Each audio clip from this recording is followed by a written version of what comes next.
పవన్ కళ్యాణ్ గారు ఇంకోటి ఆయన చెప్పాలి. మీరు అలా కదిలియొద్దండి, మొత్తం అందరిది మళ్ళీ కవర్ చేయాలి. ఎందుకంటే అందరితో మాకు ఆ మంచి రిలేషన్ ఉంది కాబట్టి. కళ్యాణ్ గారు అసలుకి మీకు మిగిలితే ఇవ్వండి లేకపోతే లేదన్నారు. ఇది నమ్ముతారు ఎవరన్నా? పుష్పక ఆయన అంతే, మర్చిపోయా. అల్లు అర్జున్ గారు స్టిల్ 1 year పాటు తీసుకున్నారు ఆయన, తర్వాత ఆయన రెమ్యునరేషన్ అనేది.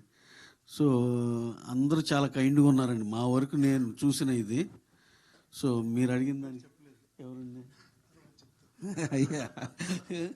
So we're very happy for every one with whom we work అండి. Thank you. అండ్ పక్కన మహేష్ గారు మీ అంకే చూస్తున్నారు, మీరు చెప్తుంటే నెక్స్ట్ లైన్ రాస్తారనుకుంటా, ప్రొడ్యూసర్ కష్టాల మీద సినిమా తీయడం ఎట్లా, దాని మీద కంప్లీట్ ఏమన్నా ఏం లేదండి, ఇక్కడ నిజంగానే మార్కెట్ టఫ్ అవుతున్న కొద్దీ ఇది రివైజ్ అవుతూ ఉంటుంది అంతే. మార్కెట్ టఫ్గా ఉంటే ఇది ఇప్పుడు గేమ్ అంతా ఏంటంటే నెంబర్ ఆఫ్ డేస్ తగ్గించుకోవాలి, ఖర్చు కంట్రోల్లో తెచ్చుకోవాలి.